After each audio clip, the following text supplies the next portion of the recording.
నమస్తే అండి. బామ్మ మాట బంగారు బాట. పెద్దల మూట తద్దెన్నం మూట. ఏంటి సమేత ఏంటి సామెతలు చెప్తుంది అనుకుంటున్నారా? సామెతలు కాదండి. పెద్దల మాట చద్దెన్నం మూట అనే మాటను అందరూ వింటూనే ఉంటారు. అయితే అసలు ఈ మాటను ఎందుకు ఉపయోగిస్తారు?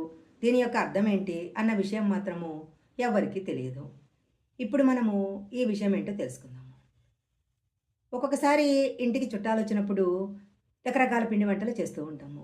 వంట మొత్తం పూర్తయిన తర్వాత చూసినప్పుడు సాంబార్‌లో ఉప్పు ఎక్కువైతుంది. అయ్యో! ఉప్పు ఎక్కువైంది ఇప్పుడేం చేయాలి అని టెన్షన్ పడుతుంటాము. అదే ఇంట్లో అమ్మమ్మలు, బామ్మలు ఇంట్లో ఎవరైనా మనకంటే ముందు తరాల వారు ఉన్నట్లయితే వాళ్ళు వెంటనే వచ్చేసి సాంబార్‌లో ఉప్పు ఎక్కువైందా? ఇదిగో ఈ చిన్న చిట్కా చేస్తే అంతా సెట్ అయిపోతుంది అంటారు.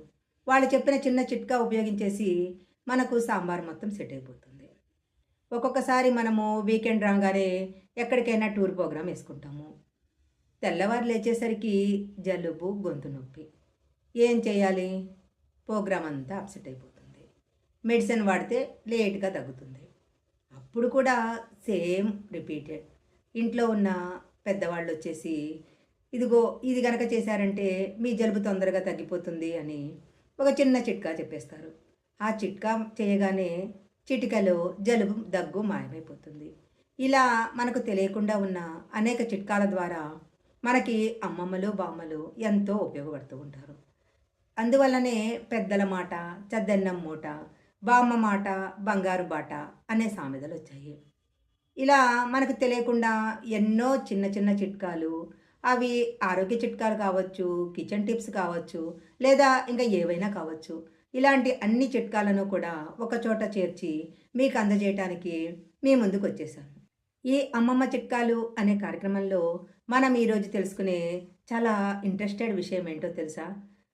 అది తెలుసుకునే ముందు మా ఛానల్ గనక మీరు ఫస్ట్ సారి చూస్తున్నట్లయితే వెంటనే సబ్స్క్రైబ్ చేసుకోండి.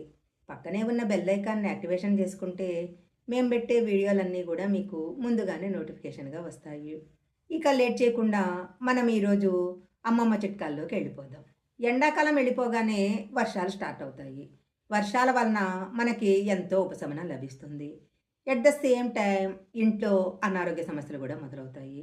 ఇంట్లో ఉన్న చిన్న పిల్లలకు, పెద్దవాళ్లకు అందరికి కూడా అనారోగ్యం బారిన పడే సమయము ఈ చలికాలము, వర్షాకాలము. వర్షాకాలం అని లేకుండా, చలికాలం అని లేకుండా, ఎండాకాలం అని లేకుండా ఏ సీజన్‌లో అయినా మనల్ని చాలా ఇబ్బంది పెట్టే అనారోగ్యము జలుబు. జలుబు గనక వచ్చినట్లయితే అది 100 రోగాల పెట్టు అని పెద్దలు చెప్తుంటారు. ఈ జలుబు కోసము మనం ఎన్ని రకాల మందులు వాడినా కూడా మనల్ని చాలా వేధిస్తూ ఉంటుంది. ఈ జలుబుని చిన్న చిన్న చిట్కాలను ఉపయోగించి మనం ఈ జలుబు నుంచి ఎలా ఉపశమనం పొందొచ్చో ఇప్పుడు మనం తెలుసుకుందాము. ఏ రోగమైనా రాకుండా ఉండాలంటే మనము కలుషితమైన ఆహారం కానీ, కలుషితమైన నీరు కానీ తాగకుండా ఉండాలి. అలాగే వాటితో పాటు ఇంటి పరిసరాలను చాలా శుభ్రంగా ఉంచుకోవాలి. లేకపోతే దోమల బారి పెరిగిపోయి దోమల నుంచి అనేక రోగాల బారిన పడాల్సొస్తుంది. ఇక మనము జలుబు నుంచి ఉపశమనం పొందాలంటే మనము ఏ చిట్కాలు పాటించాలో తెలుసుకుందాము. ప్రతి ఒక్కరి వంటింట్లో తప్పనిసరిగా ఉండే వస్తువు మిరియాలు. ఈ మిరియాల ద్వారా మనము జలుబు నుంచి చాలా తొందరగా ఉపశమనం పొందొచ్చు. ఒక గిన్నెలో కొద్దిగా నీరు తీసుకొని వాటిని వేడి చేసిన తర్వాత అందులో కొద్దిగా మిరియాల పొడి వేసి బాగా తెల్లబెట్టాలి. అలా గనక చేసిన తర్వాత వాటిని మిరియాల కషాయం అంటారు. ఈ మిరియాల కషాయాన్ని రోజుకి 3 పూటల చొప్పున 3 రోజులు గనక తీసుకున్నట్లయితే చిటికలో జలుబు మాయమైపోతుంది. ఇక మిరియాలతోటే ఇంకొక చిన్న పరిష్కారము. ఒక గిన్నెలో గ్లాస్ పాలు తీసుకొని పాలల్లో కొద్దిగా మిరియాల పొడి వేసి బాగా మరగబెట్టాలి. ఈ మిరియాల పాలను గనక తాగినట్లయితే జలుబుతో పాటు గొంతు నొప్పి కూడా మటుమాయమైపోతుంది. ఇక చాలామందికి తెలియని చిన్న చిట్కా ఇది మా చిన్నప్పటి నుంచి కూడా మేము ఆచరిస్తున్నది. ఒక గిన్నెలో ఒక గ్లాస్ నీళ్లు తీసుకొని చిటికెడు పసుపు, కొద్దిగా సున్నము అంటే మళ్ళీ ఎక్కువ కాదు. కొద్దిగా చాలా లైట్‌గా కొంచెం సున్నం అందులో వేసేసి దాన్ని మరగబెట్టేస్తే దాన్ని వసంతం అంటారు. ఈ వసంతాన్ని గనక తీసుకున్నట్లయితే జలుబు తగ్గిపోతుంది. అయితే ఈ వసంతం గనక ఎక్కువగా తీసుకున్నట్లయితే బాగా వేడి చేస్తుంది. అందువలన కొద్దిగా తీసుకొని అది శరీరానికి పడుతుందో లేదో తెలుసుకొని ఆ తర్వాతనే ఈ వసంతాన్ని తీసుకోవాలి. ఎవరింట్లో అయినా ఫ్రిడ్జ్ ఓపెన్ చేయంగానే ముందుగా కనిపించేది అల్లము. కొద్దిగా అల్లం తీసుకొని దాన్ని మెత్తగా నూరి దాంట్లో కొద్దిగా తేనె కలుపుకొని గనక తీసుకున్నట్లయితే జలుబు, దగ్గు నుంచి ఉపశమనం లభిస్తుంది. అలాగే జలుబు, దగ్గును తగ్గించటంలో లవంగాలు ఎంతగానో ఉపయోగపడతాయి. ఈ లవంగాలను పెనం మీద వేయించి వాటిని గనక తీసుకున్నట్లయితే ఈ జలుబు, దగ్గు తగ్గడంతో పాటు రోగనిరోధక శక్తి కూడా పెరుగుతుంది. ఇప్పుడు నేను చెప్పిన చిట్కాలన్నీ కూడా ఎలాంటి సైడ్ ఎఫెక్ట్స్ లేనివి. ఈ వస్తువుల కోసము మనమేమి ఎక్కడికి వెళ్ళాల్సిన అవసరం లేదు. వీటిని ఉపయోగించి చాలా సులభంగా జలుబు నుంచి బయటపడొచ్చు.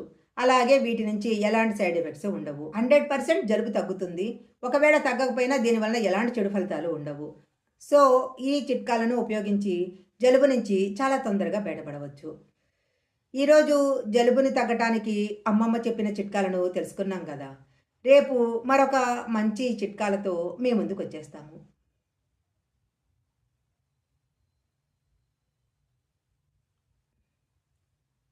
జలుబు తగ్గటానికి అమ్మమ్మ చెప్పిన చిట్కాను తెలుసుకున్నాం కదా!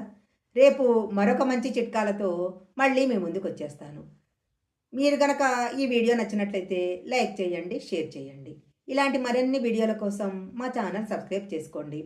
పక్కనే ఉన్న బెల్ ఐకాన్‌ని యాక్టివేషన్ చేసుకుంటే మేము పెట్టే వీడియోలన్నీ కూడా మీకు ముందుగానే నోటిఫికేషన్‌గా వస్తాయి. మరొక మంచి వీడియోతో మళ్ళీ కలుసుకుందాం.